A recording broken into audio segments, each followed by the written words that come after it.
So could you please tell us about yourself? Sure. My pleasure. My name is Olivier de Weck. I go by Ollie. I'm a professor of aeronautics and astronautics and engineering systems here at MIT. This is my 20-year anniversary as a professor of aeronautics. And 20 years, it seems like a long time for some people, but to me, it's gone by in a flash. Mhm. And why'd you want to become an aerospace engineer? Well, I think for many of us who are in aerospace engineering, we probably can trace this to our childhood. Some kind of event that we visited, uh, maybe with our parents. So in my case, I grew up in Switzerland. I'm originally from Switzerland. And I did spend a lot of time in the mountains, in the Alps.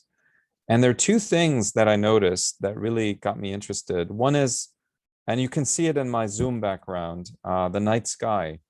When you're in the mountains, like the desert, and you're away from a lot of the light pollution, it's amazing how many stars you can see. The Milky Way you can actually see the Milky Way. You can't see it when you're in the city. And I was looking up at the stars and just wondering, what's out there? Are there other civilizations out there? Where are the planets? I got my first telescope, when I was in elementary school, and it's cold in the mountains in the winter, but the sky is so clear. It's almost like you can touch the stars. And so I knew I wanted to do something related to that. And then the other thing I noticed was the helicopters. So we had a place in the mountains very close to a helicopter pad that was used for resupplying the huts, the chalets. It was used for rescuing mountaineers that got in trouble.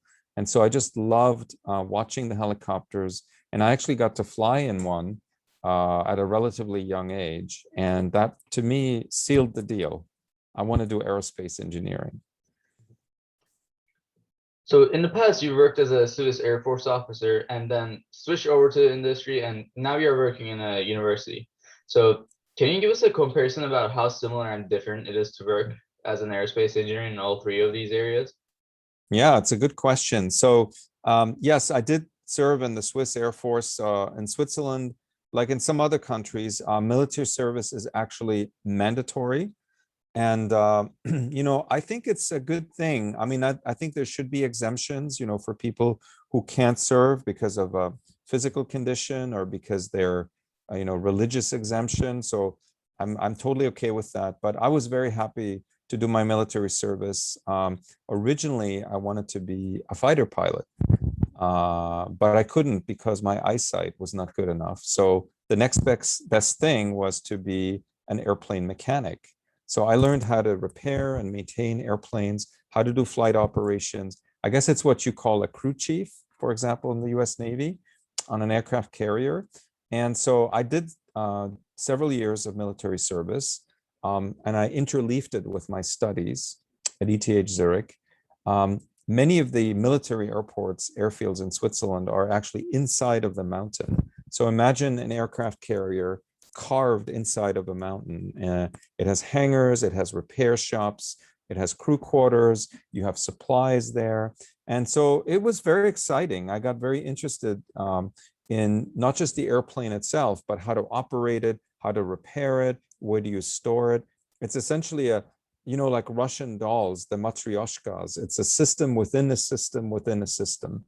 And that's how my passion for system engineering started. Now, of course, in the military, you have the technology you're working with is not always the newest. You have to follow the rules. There's discipline that's required. You don't always have a lot of freedom to explore, but I just enjoyed working with these airplanes and, of course, with other people. Industry is about building things, manufacturing. And so I was fortunate to work on the Swiss F-18 aircraft program. I was a liaison engineer. That's what brought me to the United States. And at the time, Switzerland had ordered 3 squadrons of F-18s. That's 34 aircraft. And with the exception of the first 2, they were all assembled in Switzerland. And so figuring out the assembly line getting it up and running, training people, both engineers and mechanics and electricians, how to understand the different subsystems. That was a big part of my job. I was pretty young back then, so just learning from a fire hose. And then in academia, it's almost like the inverse of the military in the sense that there's not a lot of structure. You can find your own way. There's a lot of freedom to explore new questions, new ideas, do experiments or publish more theoretical research. And that's what I've been doing for the last 20 years. And I think there's value in the military, there's value in industry, and there's value in academia. And I've actually enjoyed kind of going back and forth between these very different worlds, as you pointed out. I took a 2-year break from academia. I spent 2 years at Airbus in Toulouse in France from 2017 to 2018. And so I've always enjoyed this going back and forth between these domains.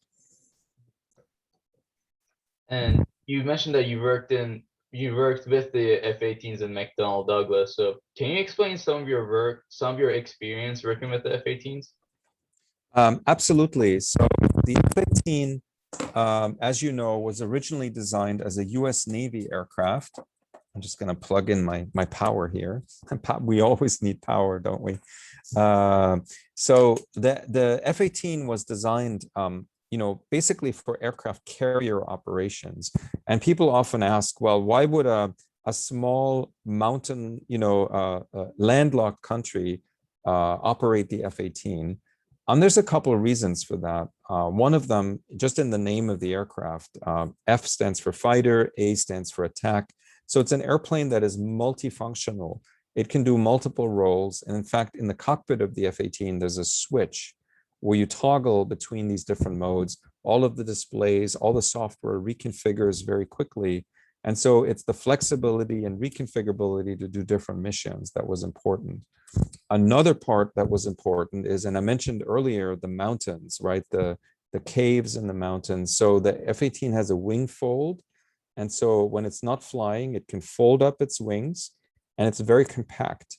And so you can store it in the mountains the same way that you store it on an aircraft carrier under the deck. So the compactness of it.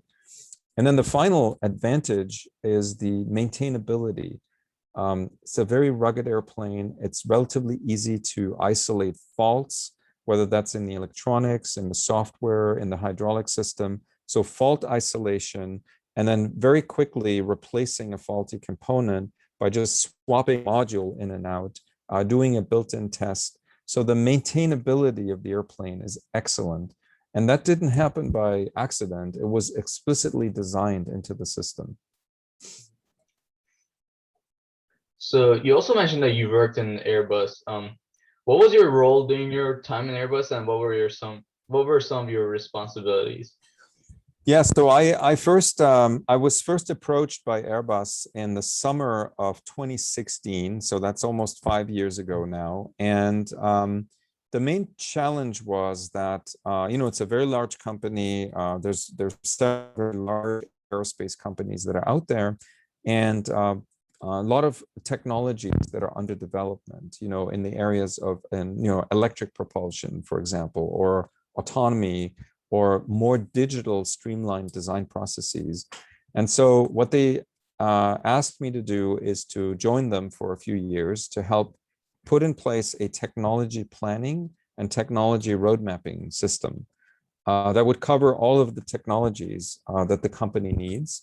And so I did that. I spent 2 years in Toulouse in France. We built up a team of technology roadmap owners and a methodology for doing technology planning and road mapping. And after I got back to MIT, I just found it a fascinating topic, and it was really exciting to think about, 5, 10, 15, 20 years from now, what will airplanes look like? How will satellites function? What are the key technologies, and how do we rank order them? And so I started teaching now a class at MIT called Technology Road Mapping and Development to bring a lot of that experience and that methodology back to our students. You also wrote a book called Engineering Systems, Meeting Humans Need in a Complex Technological World. Can you give us an insight into some of the content in your book? Sure. So this book that you're mentioning came out in 2011, and I co-authored it with Dan Roos and Chris McGee, two of my colleagues. Dan Roos is a good friend and a colleague who's thought a lot about transportation systems. Chris McGee spent many years at the Ford Motor Company thinking about the new generation of vehicles, how to design them, the materials that we use and processes that go into it. And so we had a great time writing this book. There's a few main points in the book. One is that as an engineer, you need to really think big about the system that you're involved in. So an example of that is emission standards for future vehicles. A lot of the emission standards are intimately tied to the design. We saw that, for example, with the Volkswagen emissions scandal, the cheating scandal you may be familiar with, which actually happened after we published the book. So the regulations and standards and policies, they're actually part of the system. They're not really outside of the system. That's one of our key messages. And we have three spines in the book. We talk about transportation. So that's, trains, cars, airplanes. So the transportation infrastructure. We talk about the energy system. Where does the energy come from that we need to power all these systems? And you can see again in my Zoom background, this is the Earth at night. You can see the human-made infrastructure, the lights, the artificial lights. You can really see the footprint of humanity on the surface of our planet. So the energy is very important. And then the third system we talk about is telecommunications, communications infrastructure. Again, we have the internet, which is of course grown tremendously, but we also have communication satellites around our planet. And what's new, especially in the last few years, is that those major infrastructure systems, they all used to be separate from each other, right?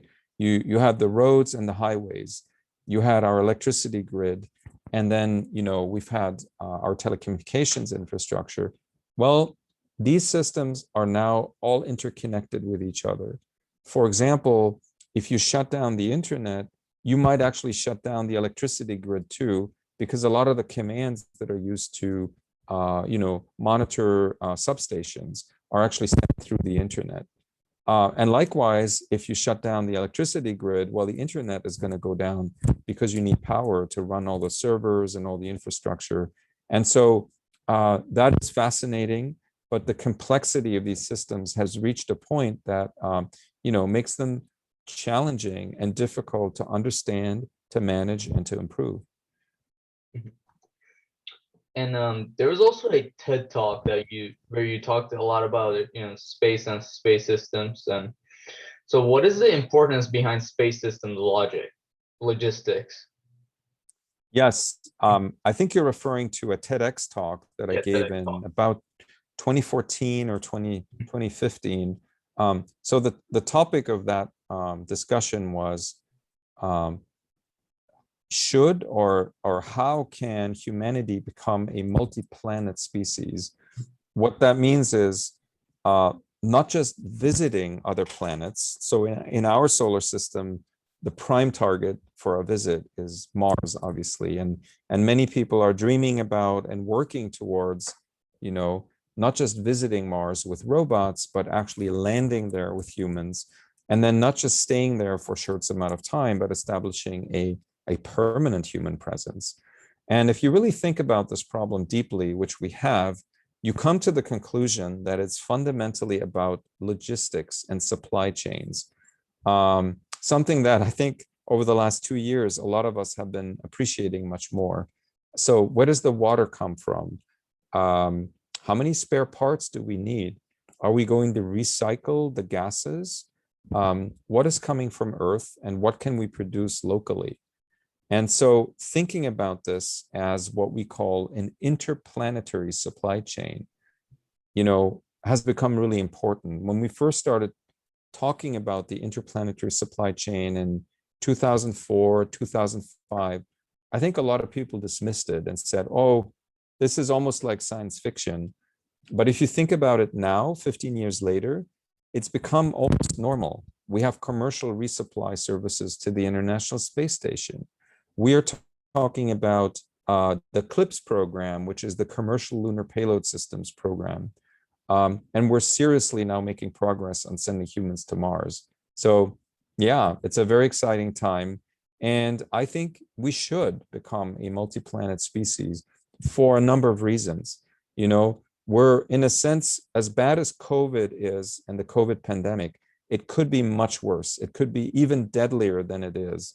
Eventually, humanity will face extinction level events, whether that's a disease, whether it's an asteroid, a massive one heading toward our planet, whatever the reason is, we should create an insurance policy by creating settlements, human settlements in other places that will help the long-term survival of our species.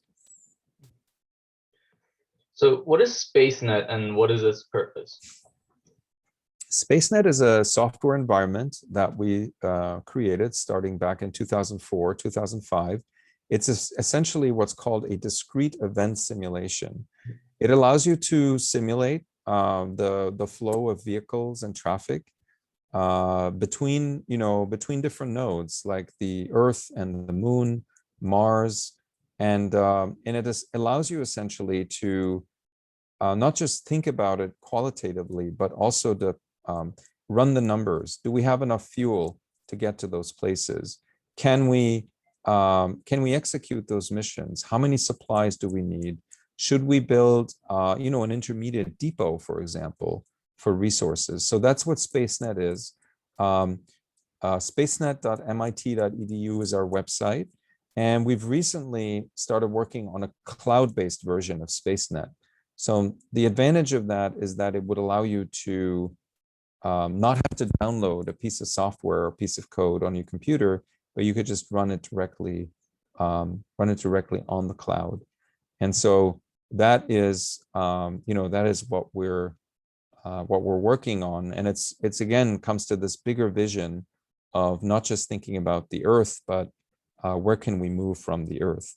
And I don't know in these interviews if you typically have people share their screen, but I'm happy to just share it. If you want, you can. Yeah, if you give me permission, I'm just going to share one slide to show your viewers what we're talking about. If you just give me that permission. How do I? Mm-hmm. Excellent. So let me just share this one slide. Can you see that? Yes, I can. Wonderful. So what I'm showing you here are 4 different scenarios that have been modeled in SpaceNet. On the upper left, we see the ISS, that's the International Space Station resupply. And so a lot of us take the station for granted, but it's really maybe the most complex machine that's ever been created by humanity. And as you know, it's been a collaborative project between the United States and Russia and Europe and Canada and Japan, and keeping the station supplied, rotating the crews in and out has been a major effort. And so we can understand, simulate, and verify how many flights we need per year. And that's a true example of currently ongoing space logistics. And the upper right, you see a future Mars campaign, which is a mix of human missions, but before the humans go, we want to send robotic precursors. And we are sending robotic precursors to do science, but also to scout what could be the best landing sites for humans. In the lower left, you see a lunar outpost scenario. And so we're very interested in sending humans to Shackleton Crater or the rim of Shackleton Crater, because it's almost in eternal sun. And so we have studied that. And then in the lower right, you see, this is my favorite scenario, Balamir, which is the nomadic scenario. So you will not find this scenario on any official roadmap of any of the space agencies. But the way it works is that you start at one of the poles, for example, the South Pole, and you send think of a caravan, okay? So the astronauts have pressurized rovers. and you drag with you all the equipment you need, and you drive slowly across the lunar surface, one of the things you take with you is your ascent stage. So you drive for a while until you either have exhausted your consumables or the crew has reached their maximum radiation exposure. The crew leaves everything behind, takes the ascent vehicle back to Earth. The next crew lands exactly where the prior crew departed, and all the equipment, all the rovers, the spare parts, the consumables are now available to them, and they do the next part of the journey. And you repeat this process until you reach the North Pole, the other pole. And in that case, you would have explored the whole front side of the moon with humans over time. I think that's a very exciting scenario. Obviously, it has certain risks that go with it, but I think it would be super exciting. Mhm. All right. All right. So I also read something about in your profile, something that you worked on previously. It's called Manage Reconfigurable in Space Nodal Assembly. So what is Marina? Yeah, Marina essentially is Marina is a space hotel that was submitted in an entry of a competition called Rascal. Rascal is essentially a annual competition for space mission design that is sponsored by NASA and is put on by the NIA, that's the National Institute for Aerospace. And so Marina is essentially the idea that a future space hotel should be, take advantage, for example, of inflatable structures. And essentially, that's what we did is we proposed, Marina as a future space hotel. We developed the architecture for it, the phase development plan, and it was well received and won the first prize in its competition. We also looked at the business case for Marina, so not just the technical architecture, but also whether you could actually make it a sustainable business, which is important.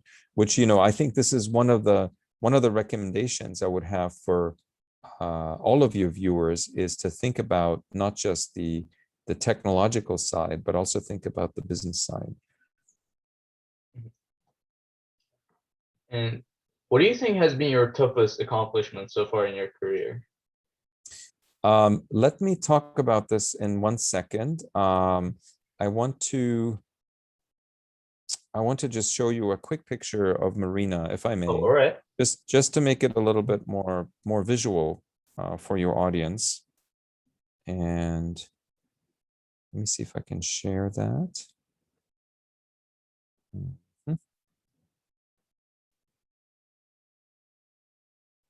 All right, can you see this? Yes, I can. Wonderful. All right, so here you have the concept for Marina, which is, you basically launch these nodes to space. Mhm. And, initially you launched similar to what we did with the space station. You launched some rigid nodes, some rigid habitats.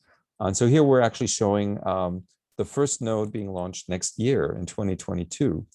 And then every year you would add several more nodes, you would add crew, and then gradually you also add the inflatable structures. And you can see here that depending on how much demand there is, you gradually build up Marina, and then eventually, maybe in the 2040s or 2050s, you would re-enter and dispose of it. And sustainability is also very important to us. Mhm. So then your question is about, career accomplishments. It's a very challenging question because, I would say, in a nutshell, especially having been a professor here at MIT for the last 20 years, which has been a great fun, a great challenge, and a great pleasure, is to go through the professorial tenure track here at MIT. That's been a big challenge. And, I'm proud that I'm still allowed to be here 20 years later. But I think the thing I'm most proud of is our graduates, the people that have worked with me over the years and have graduated. and are really doing amazing work out there in the area of space systems sometimes, but also working on terrestrial infrastructure. So I have several people working at the Jet Propulsion Laboratory who are working on missions like, Mars Sample Return or the Europa Clipper mission, for example.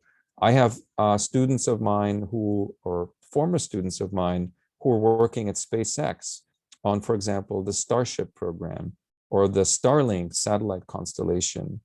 I have students of mine who became professors studying water supply systems at places like Stanford, or a student of mine who's continuing and improving our work in space logistics at Georgia Tech.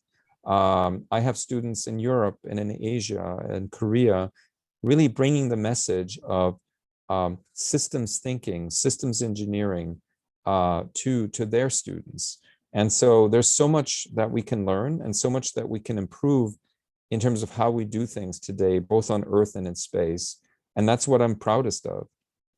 Mhm. And what are your future hopes about humanity's expansion into space? Well, like I said earlier, I really do hope that humanity will become a multi-planet species, that we will have, the foresight to collaborate in space, like the International Space Station, that, the competition between nations will not overshadow our ability to work together as one people across our planet, because working together, we can achieve a lot more. We can achieve a lot more in science, achieving sustainable human settlements on the moon, on Mars, and by expanding, at least in our own solar system. I think working together and realizing how precious, how fragile our planet really is. And again, you can see in my Zoom background, the atmosphere is just that very thin layer that's protecting us from the vacuum of space. And so by going out into space, it is not a frivolous undertaking, but it's extremely important to ensure harmony in our planet and working together for a better future. And lastly, to high schoolers like me and to younger generations that want to become aerospace engineers, what would be your advice to be successful in this career? Well, I think it's the advice that you'd hear from many, but it's follow your passion and do things like do project. For example, if you're interested in flight, buy a drone. Drones are not very expensive now. You can buy them for, $50 or $100. You may have to save some money or ask for, it as a birthday present, but learn how to fly a drone, take it apart, learn what are the different parts, the motors, the propellers, curiosity, ask a lot of questions.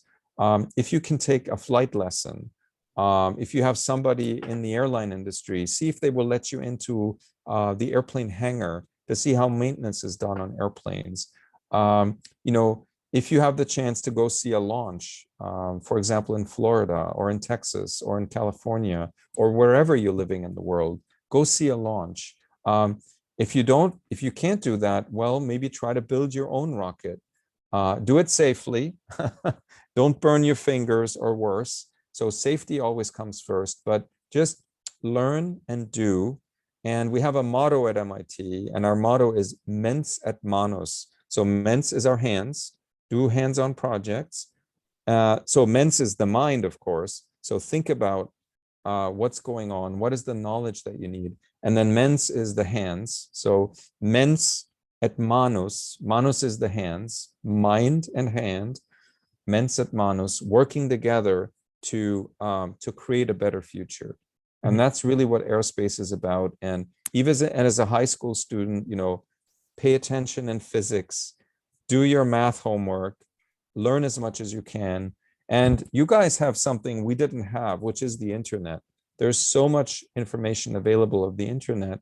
And I want to congratulate you, Balamir, on your exploration, the series of interviews that you're posting. I'm really honored to be part of that.